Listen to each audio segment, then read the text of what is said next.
You may have heard of a Korean reality show where contestants compete in elaborate mental games, manipulate and betray each other, and obey the commands of a strange masked figure in a dark room. Yeah, this is not that show. This is definitely not The Devil's Plan.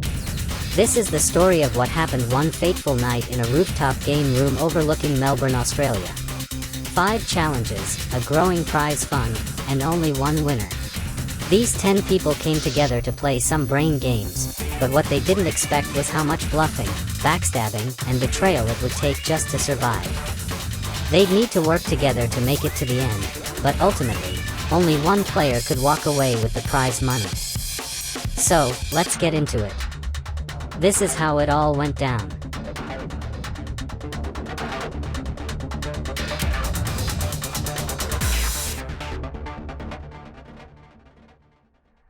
Once everyone had arrived, all players sat down to hear the rules of the game, which I will tell you now. Definitely Not The Devil's Plan is a game that determines the best brain player. This is a social strategy game where players compete through a series of challenges to earn and preserve coins.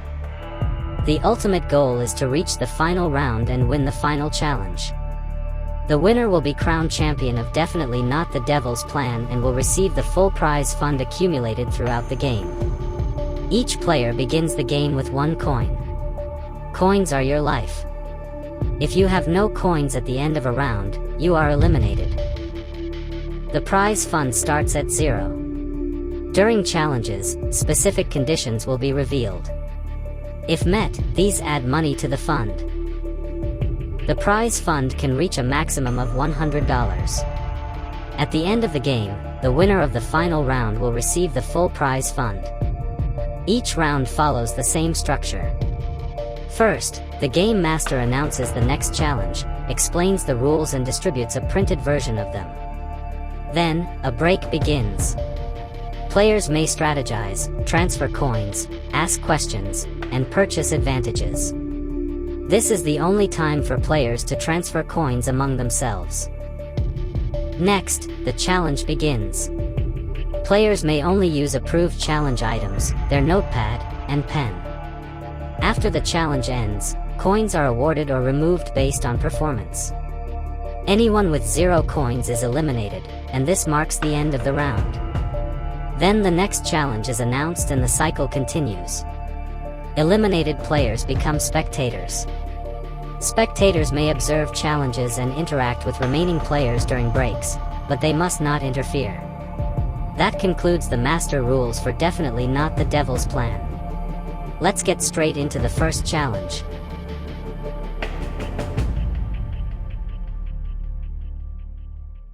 The first challenge is called Boom Race.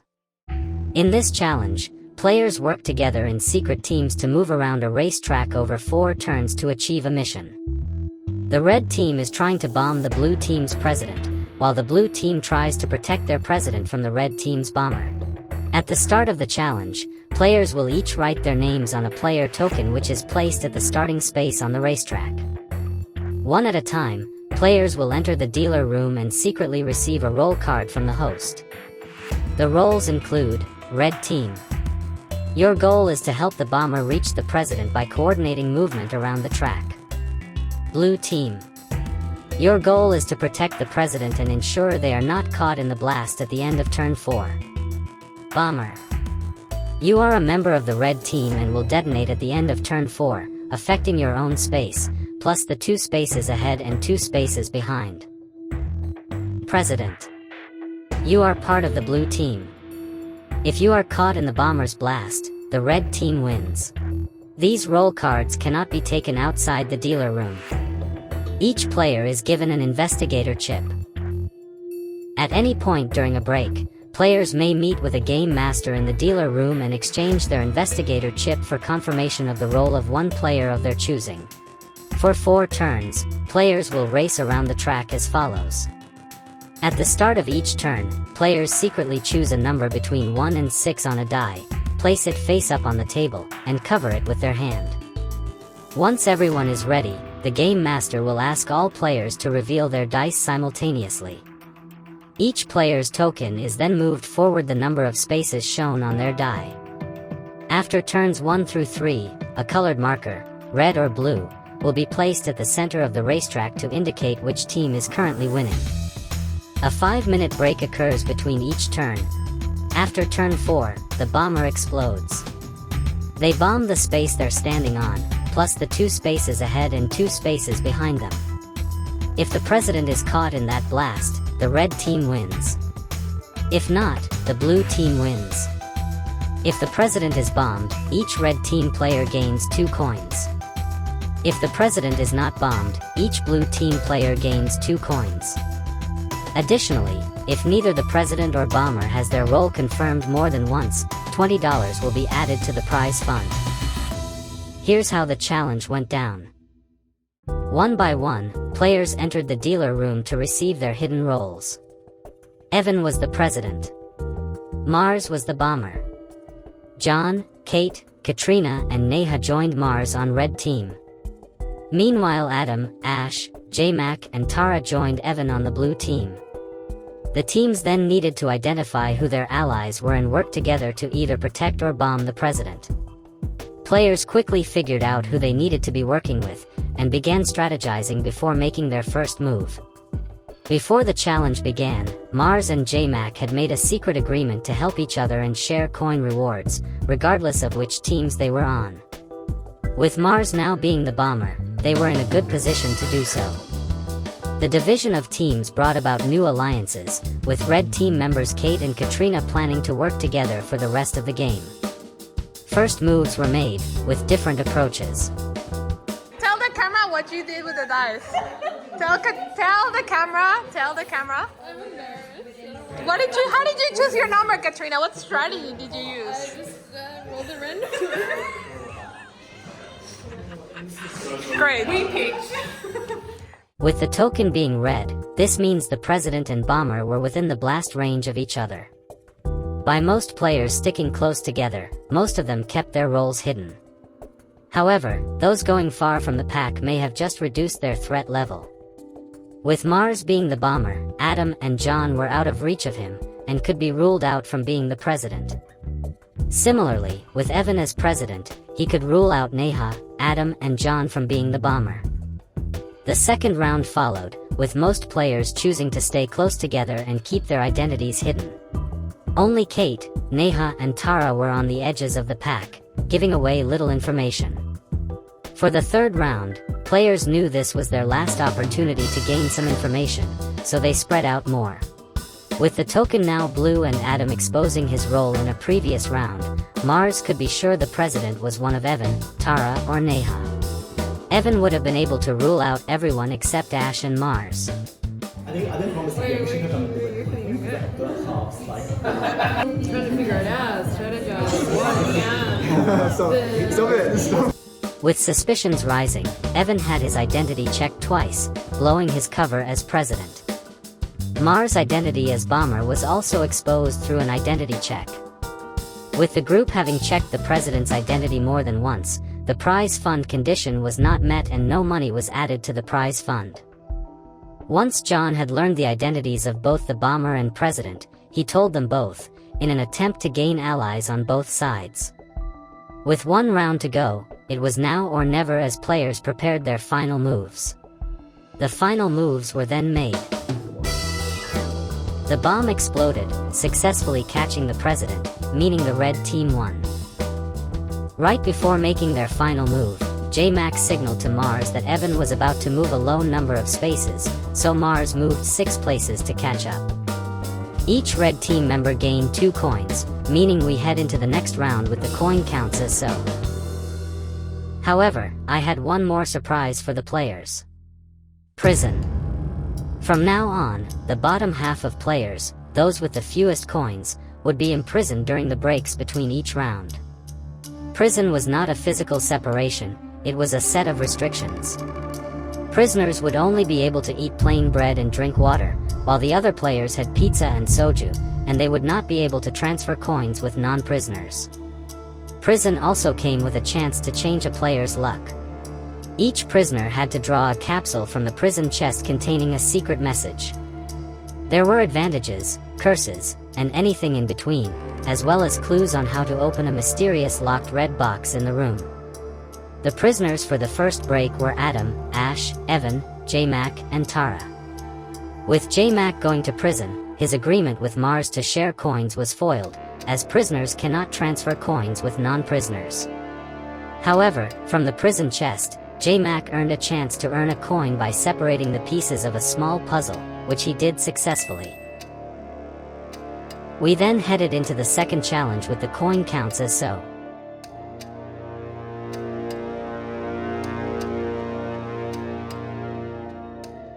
The next challenge is called Secret Number. In this challenge, players are trying to correctly guess their own secret number, and possibly the secret numbers of other players, by using limited mathematical information. The goal is to finish with the highest score possible. At the start of the challenge, each player will enter the dealer room one at a time to draw a number card from a face-down set ranging from 1 to 30. This number becomes their secret number. It is not revealed to them or anyone else. Each player will be given 3 equation tickets, 1 addition, 1 multiplication, and 1 division ticket. These are single-use only. Players may visit the dealer room in pairs to use their tickets. Both players must use the same type of ticket for the session to proceed. If both players use addition tickets, they will be told the sum of their 2 secret numbers. If both players use multiplication tickets, they will be told the product of their 2 numbers. If both players use division tickets, they will be told the quotient, meaning the larger number divided by the smaller number, without the remainder. Only the 2 players involved will receive the result. The challenge lasts for 40 minutes. Players may enter the dealer room as often as they like, as long as time allows. At any point during the challenge, players may submit their answer sheets to the dealer room. Once all players have submitted, or the timer ends, the challenge is over. Scoring works like this. If you correctly guess your own secret number, you gain 5 points, but if you guess your own number incorrectly, or don't guess, you lose 5 points. For every other player whose number you correctly guess, you gain 1 point. For every incorrect guess of another player's number, you lose 1 point. You may choose not to guess someone's number and your score will not be affected. If you correctly guess every other player's secret number, you earn an additional 5 points. For each player who correctly guesses your number, you lose 1 point. Once scoring is complete, rewards and penalties will be distributed. Any player who finishes with a final score of 6 or more gains 1 coin. Any player who scores 4 or less loses 1 coin. The sole player with the highest score gains a total of 3 coins, regardless of their point total. If there is a tie for the highest score, no one gains the reward of 3 coins. The sole player with the lowest score loses 3 coins. If multiple players tie for the lowest score, the highest scoring players must decide who among the tied players receives the penalty.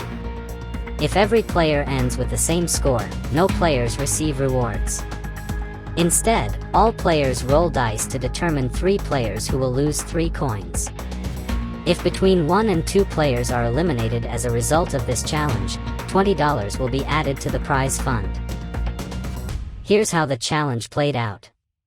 With 4 of the blue team members from Boom Race sitting at just 1 coin, the stakes were high. A poor score could mean elimination. One by one, players selected a secret number without seeing what it was. Players worked with different variations of groups, however Adam and J-Mac were particularly closed off from the rest of the players. Meanwhile, Mars was working with many different groups, while keeping his alliance with J-Mac. Ash, Evan, Katrina and Neha worked closely, however they all had side deals with others.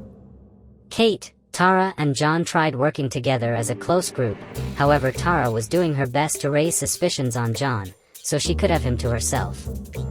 She told Kate to be wary of John playing all sides, so Kate became suspicious of John and chose to work with Adam and J-Mac too.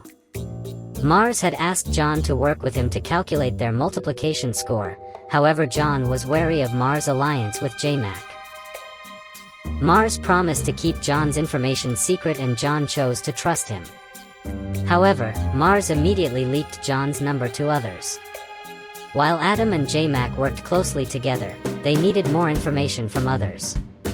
Kate and Mars both shared information with them about John's number, as well as their own numbers. J-Mac, how good are you at maths? Nah, pretty average. So Adam? pretty average. Yeah, I got a 48 in methods and a 45 in special, so I'm good. Neha knew Mars' number, while he did not know hers, so she approached him to make a deal that they wouldn't share their numbers with each other and instead leaked other numbers. Mars leaked John's number, while Neha leaked Katrina's number. After the 40-minute timer, all players submitted their cards and the points played out like this. Adam, J-Mac, and Neha all gained a coin for having more than 5 points, however none of them were the sole winner, so no one gained more. Adam and J-Mac had used information Mars and Kate had shared with them to figure out the numbers of others. Neha had correctly guessed 4 other players, while only 3 guessed hers. She knew Mars' number, while he did not know hers. Tara and Ash maintained their coins. Katrina, Kate, and John lost a coin each. Ash had guessed Katrina's, while Katrina hadn't guessed Ash's. Kate incorrectly guessed J-Mac's number, causing her to lose a point. John guessed Kate's, while she did not guess his, however both Adam and J-Mac correctly guessed John's. Evan scored 4 and lost a coin and was therefore eliminated from Definitely Not the Devil's Plan. Ash had given him Tara's number in the final minute, however he wasn't sure if he could trust the information and chose to not guess it, while Tara correctly guessed his. Was your downfall being the nice guy? Yeah, I suppose. Nice guys finish last? Yeah, I guess. I wasn't that nice. I was more just dumb. Dumb guys finish last. Mars had the lowest soul score and therefore lost 3 coins and was also eliminated from Definitely Not the Devil's Plan. While working with a lot of people, he had information about the numbers of others like J-Mac and Adam, but chose to not guess their numbers as he didn't think they'd guess his number. In the end, 6 players correctly guessed Mars' number. With 2 people being eliminated, the prize fund condition was met and $20 was added to the prize fund. With Mars and Evan now eliminated, the coin count heading into the next break is as follows. With Ash and Tara having the fewest coins, they would be going to prison for a second time, however there was a tie for who would be joining them, between Adam, John, Kate and Katrina. Neha, having the most amount of coins, needed to choose which of the tied players would go to prison. She chose John and Kate to go to prison. From the prison chest, Tara gained a memory test and challenged John. The test asked who was first to move in Boom Race. So we're going to start with Neha. Neha's going to be the first to move. Okay, so you've got... The answer was Neha, which John answered correctly first and gained a coin. Also, with Evan and Mars being the first players eliminated, they were given a one-time only opportunity to re-enter the game. They must put these pieces together to form a ball by the end of the break to earn 1 coin and re-enter the game. Only one of them would be able to complete this. They deliberated and gave each other an opportunity to complete the puzzle, however Evan ended up solving it with Mars' help. Since Mars had helped a lot, Evan suggested they toss a coin to decide who submitted the puzzle. Mars won the coin flip, earned the coin and re-entered the game. Evan sends his regards, but this is for me. Thank you very much. With that, we enter the 3rd round with the coin tallies of the 9 remaining players as so.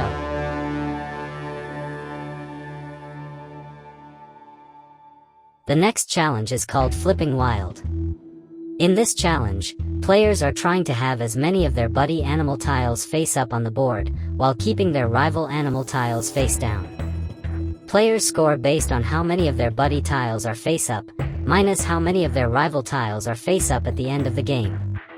Each player will visit the game master one by one in the dealer room and select a face-down rivalry card. Each rivalry card lists 1 buddy animal and 1 rival animal. Players should aim to end the game with their buddy animal tiles face up and their rival animal tiles face down. These cards are secret and cannot be taken out of the dealer room. Each player will receive 9 flip slips and 1 block token. A total of 3 animal tiles per player will be randomly placed face up on a 5x6 grid. Each round begins with a 5-minute timer. During this time, players may submit as many of their flip slips as they like into a locked jar. Each flip slip must contain the coordinates of 1 tile on the grid only. Flip slips are single-use and cannot be reused once submitted. Once time is up, the game master will shake the jar and draw flip slips one by one, reading each out loud. Tiles flip once for each time they are selected. If a tile is chosen multiple times in a round, it may flip multiple times, flipping from face up to face down and back again. As each flip is read, any player may interrupt and play their block token to cancel that flip. This must happen before the next flip is read. There will be 3 rounds of flipping in total. After the 3rd round, scoring begins.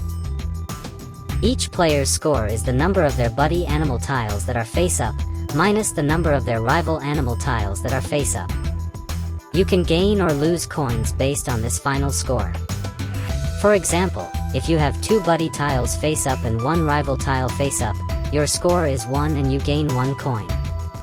If your score is negative, you lose that many coins. If exactly 2 players are eliminated from the game as a result of this challenge, $20 will be added to the prize fund. Here's how the challenge went down. One by one, each player entered the dealer room to learn of their secret buddies and rivals. That's me. That's you. And that's where I don't lie. Got it. Got it. This is the full set of rivalries. This meant all players were targeting someone, while being targeted by someone else.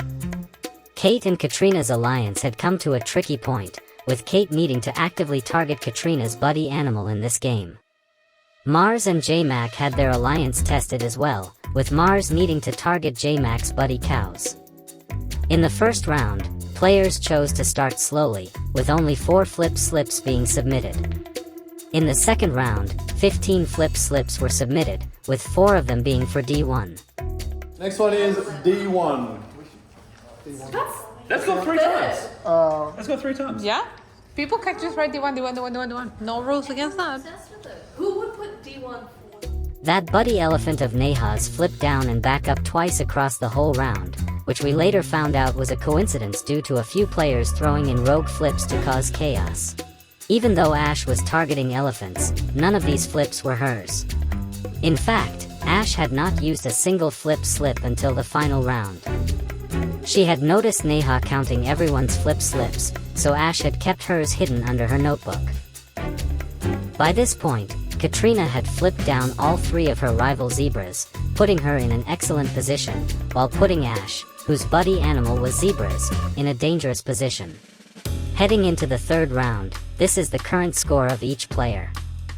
With Ash having all 3 of her buddy zebras face down, and her rival elephants all face up, Ash was in danger of losing 3 coins, and she only had a 1 coin buffer to be safe from elimination. Adam was also in line for elimination if he couldn't change his fortune.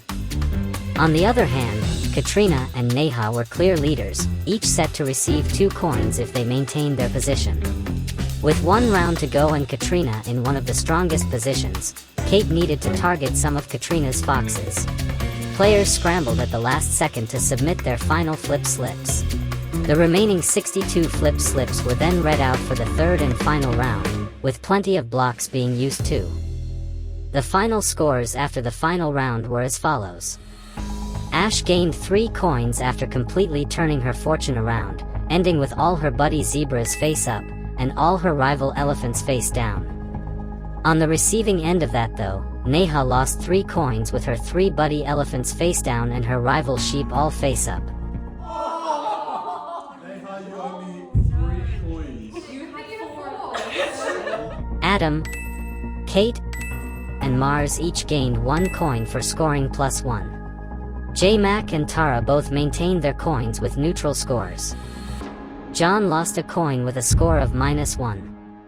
John had been predicting how J-Mac would use his flips, but what he didn't expect was Neha confusing which animal she should be targeting, and accidentally targeting John's squirrels.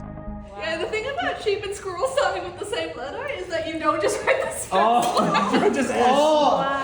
Lastly, Katrina lost 2 coins and had been eliminated from Definitely Not the Devil's Plan. After entering the final round in a position to receive 2 coins, Kate targeted her buddy foxes, while her rival zebras were saved by Ash. Yeah, look, I'm proud of myself for not getting eliminated in the first game. What? Hey! Is it better? Is it good that you lasted longer than Evan? Yeah, that means I'm better, so...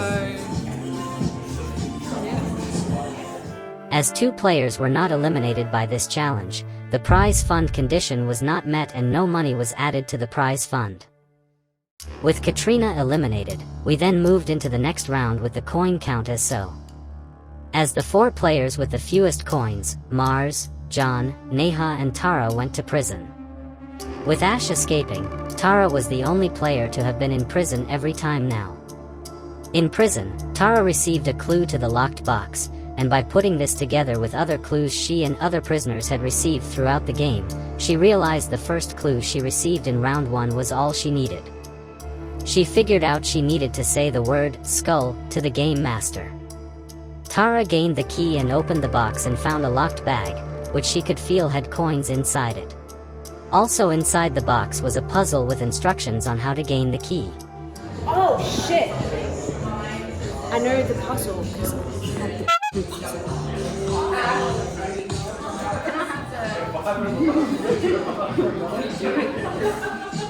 I received the key to unlock this so I can get into this.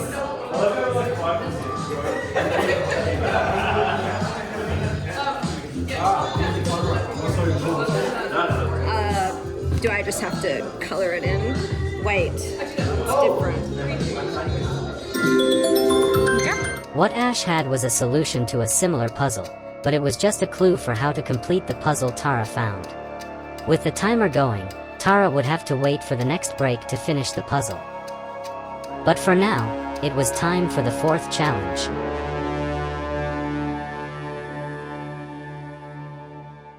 The next challenge is called Highs and Lows. In this challenge, players are competing to survive, by playing strategically to win rounds and eliminate others. The goal is to be one of the final 3 players remaining in the game. Each player begins with a hand of playing cards numbered 1 through 10, ace is considered to be the number 1. Players will also be given 3 poker chips. Players may trade cards during the initial break. After the first round starts, no more trades are allowed. There are no breaks between rounds. Also, poker chips cannot be transferred at any point. Each round, players secretly select 1 card from their hand and place it face down on the table. All players must play a card every round, and they will have 1 minute to do so. Once everyone is ready, the game master will ask all players to reveal their cards at the same time. The player with the highest unique card and the player with the lowest unique card each win the round. A unique card means that no other player played the same number. If multiple players play the same high or low number, those cards are not considered unique, and the next highest or lowest unique card wins. Each round's 2 winners, high and low, each remove 1 poker chip from any other player of their choosing. The high card winner chooses first. Poker chips are not transferred, they are permanently removed from the game. The cards used in a round go into the player's discard pile. After every 10 rounds, players will get all their used cards back, except for cards purchased as an advantage, which are not returned. If a player loses all of their poker chips, they are eliminated from the challenge and from Definitely Not the Devil's Plan entirely. They must immediately hand all of their remaining coins to the game masters. If a player is eliminated in a round where they were the low card winner, they still get to remove a poker chip from a player of their choice before leaving. The game continues until only 3 players remain. The final 3 remaining players will qualify for the final round of Definitely Not the Devil's Plan. Each of these 3 players will gain coins equal to the number of poker chips they have remaining. If no players are eliminated after the first 3 rounds, $20 will be added to the prize fund.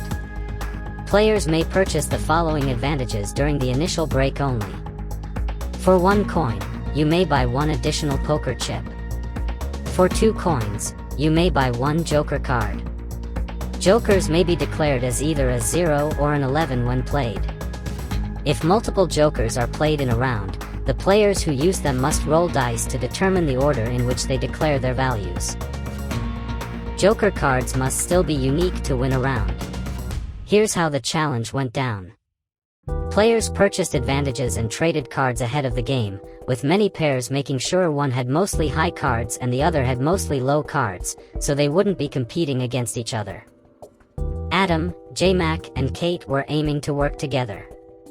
John approached them saying he wanted to work with them to target the other group, but he noticed they were very tight, so he went to Tara, Ash, and Neha to see if they would work with him to target the others.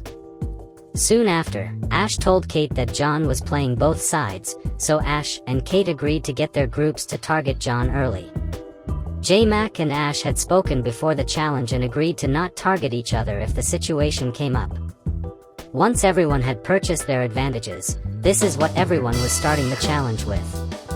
With the prize fund condition requiring no eliminations within 3 rounds, players were cautious of making themselves targets in the early rounds by having lots of chips. The challenge then started and Tara won 3 of the first few rounds, continuously targeting Adam and taking him down to 1 chip. After 3 rounds, no players had been eliminated, so the prize fund condition was met and $20 was added to the prize fund. After the 3rd round, players started to be eliminated one by one. First was Adam. Adam, eliminated. Say goodbye. Then John.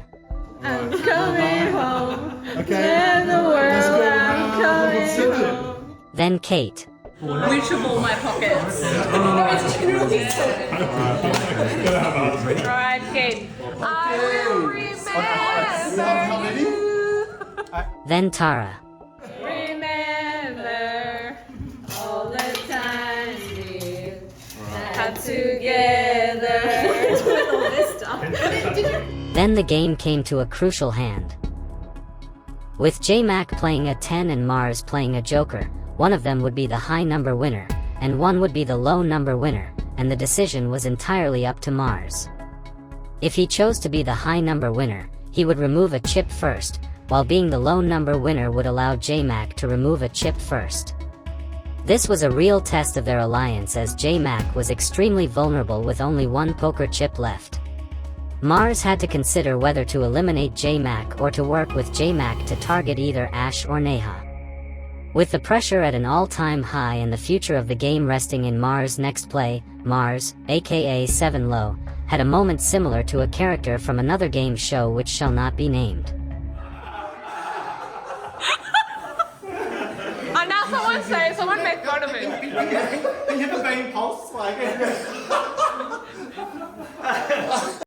My pronouns are he, not him. Cause I'll never be him.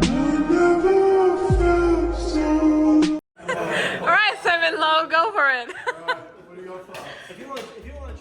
Mars then made his decision. I will go low. With Mars deciding to go low, J-Mac would be first to remove a poker chip. He chose Neha, taking her down to 1 poker chip. I wasn't vocal about it. Completely uncalled for. And then if you'd like to, stick the knife in her. Well, yeah, I'm not. Mars then removed Neha's final poker chip, eliminating her from definitely not the devil's plan. With this, the final 3 was set. Mars, J-Mac, and Ash were about to battle for the prize fund in the final round. After the last challenge, Ash had 5 coins while Mars and J-Mac had 2 coins each. With Mars and J-Mac having the equal lowest coin count, Ash selected Mars to go to prison by himself, but he didn't find anything useful. Now buckle up, it's time for the final round.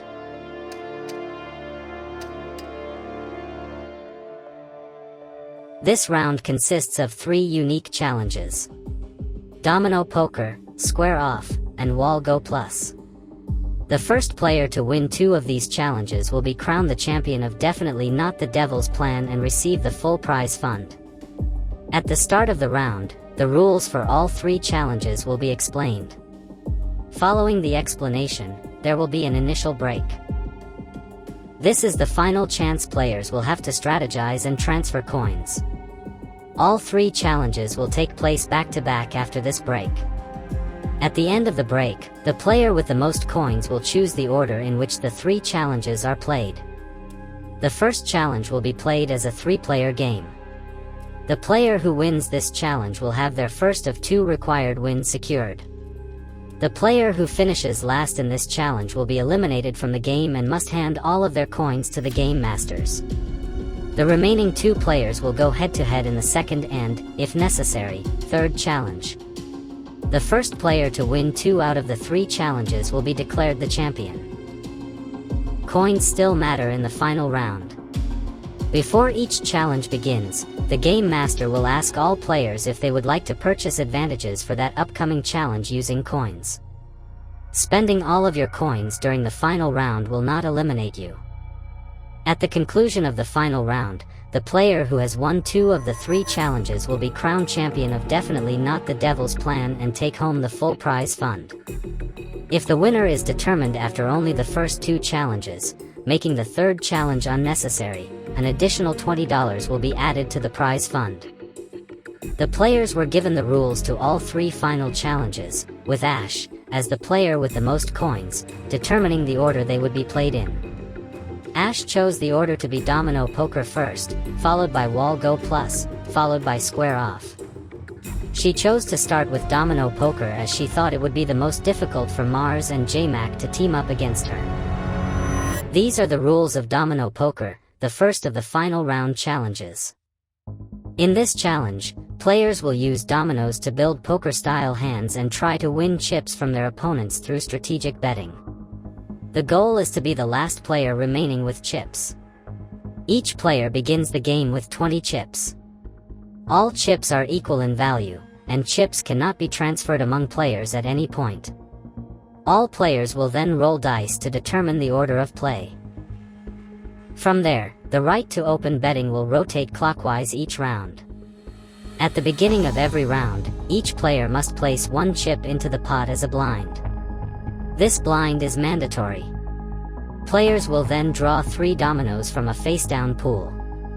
Dominoes are kept secret, becoming a player's hand. Each domino has 2 numbers from 0 to 6. If a domino includes a blank, or 0, that side may represent any number between 1 and 6.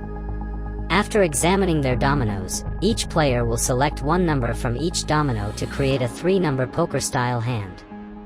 Hand types, ranked from strongest to weakest, are as follows: 3 of a kind, all 3 numbers are the same. The higher the number, the better. Straight, 3 numbers in consecutive order. The higher the highest number, the better. Pair, 2 matching numbers. The higher the pair, the better. High number. If no other type applies, the hand with the highest number wins. Once all players have built their hands, betting begins. The player whose turn it is may either pass or raise the pot by adding chips. Betting continues clockwise. Players can choose to match the current bet, raise or fold. If everyone passes, all players reveal their hands and the best-ranked hand wins the pot. If there is betting, it continues until all players have either folded or matched the highest bet.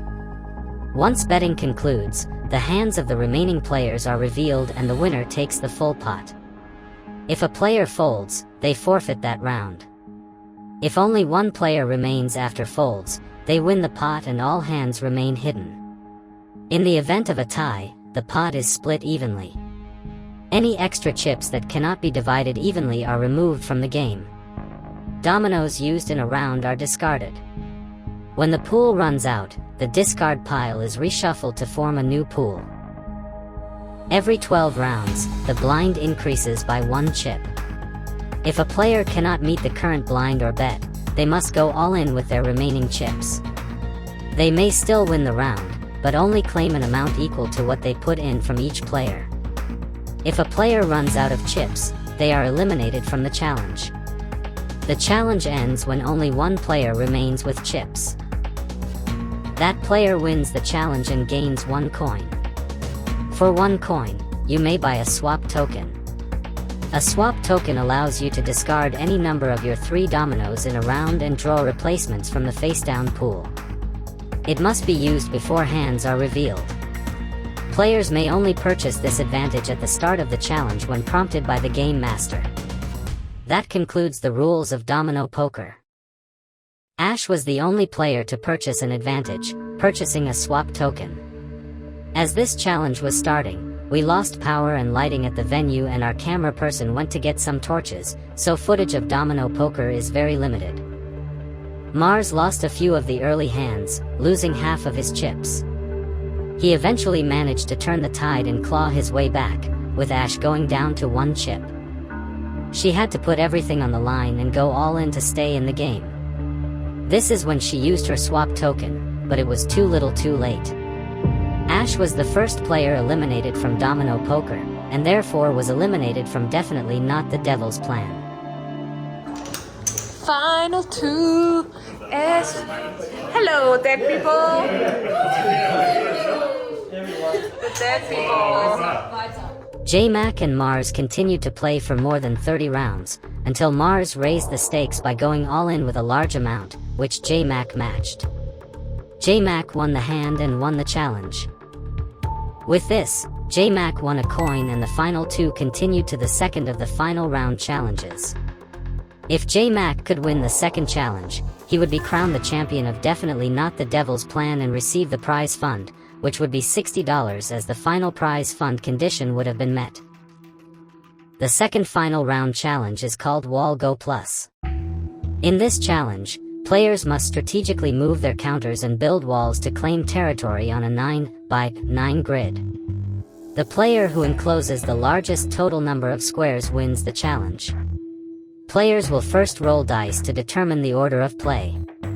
Each player will receive 2 counters of the same color. Each player has a unique color. To set up, players place their first counter on any empty square of the grid in turn order. The placement order is reversed for their second counter. On each turn, a player moves one of their counters either 1 or 2 squares. They can move up, down, left, or right. Moving 2 squares can include reversing direction, such as moving forward 1 square and then back to the original space. Counters cannot move diagonally, into occupied squares, or through walls. After moving, the player must place a wall on one of the 4 sides of the square their counter occupies. Players may use either 1 square or 2 square wall pieces, depending on availability. There are 50 single square walls and 20 double square walls available.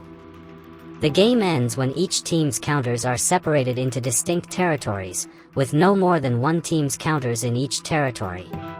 Players are ranked by the total number of squares enclosed across their territories. The player who has enclosed the most squares is the winner. If there is a tie, it will be broken by comparing the size of each player's largest single territory. The player who encloses the most squares wins the challenge and gains 1 coin.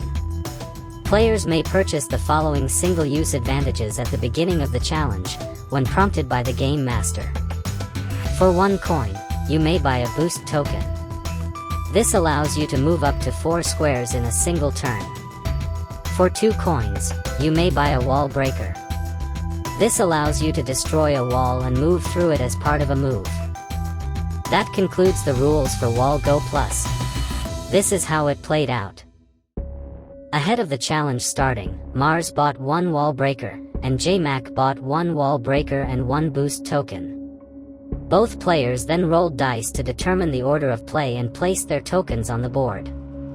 Mars went first, moving right up to one of J-Mac's tokens and building a 2-piece wall between them. J-Mac followed suit, making a similar move. Over the first few moves, Mars was focused on closing in one of J-Mac's tokens, and saw an opportunity to finish the job on his 5th turn.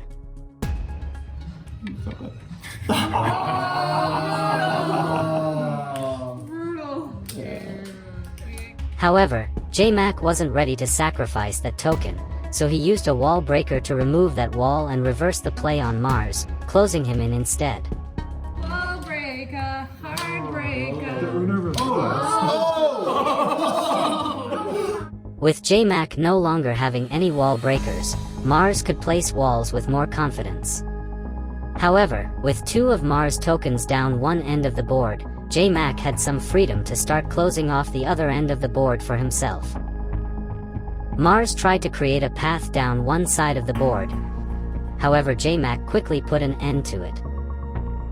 Not wanting to use his wall breaker, Mars started to retreat his token to make use of it elsewhere. Recognizing that Mars still had a wall breaker to use, J-Mac started making sure Mars' token would be twice enclosed, so even if he broke a wall, he wouldn't be able to expand much further. Mars knew he needed to race J-Mac to enclose the other end of the board before he would be locked in one corner, and J-Mac was ready to race him there. Recognizing he couldn't win that race, Mars started moving his other token to freedom. However, J-Mac used his boost token to stop Mars from escaping. Planning to use his wall breaker on his trap token the following turn, Mars chose to make some progress with his free token. Mars was hoping J-Mac would stay focused on his free token and leave his enclosed token alone. However, in the heat of the moment, Mars didn't realize J-Mac could end the game with his next move by closing the last gap. J-Mac saw the opportunity and built one last wall to end the game, with the final territory tally being 52-23. With this, J-Mac won the challenge, and therefore by winning 2 of the final round challenges, J-Mac had been crowned the winner of Definitely Not the Devil's Plan.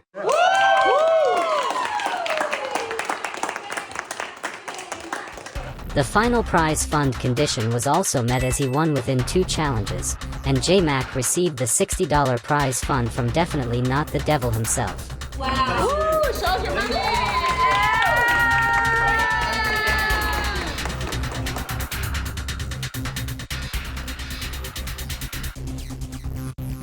Definitely Not the Devil's Plan has come to an end with J-Mac's victory. Thank you to all of the players who participated and embraced the many twists and turns of this game. Sorry for messing with your heads, but also, you did sign up for that. Lastly, thank you for watching. See you next time.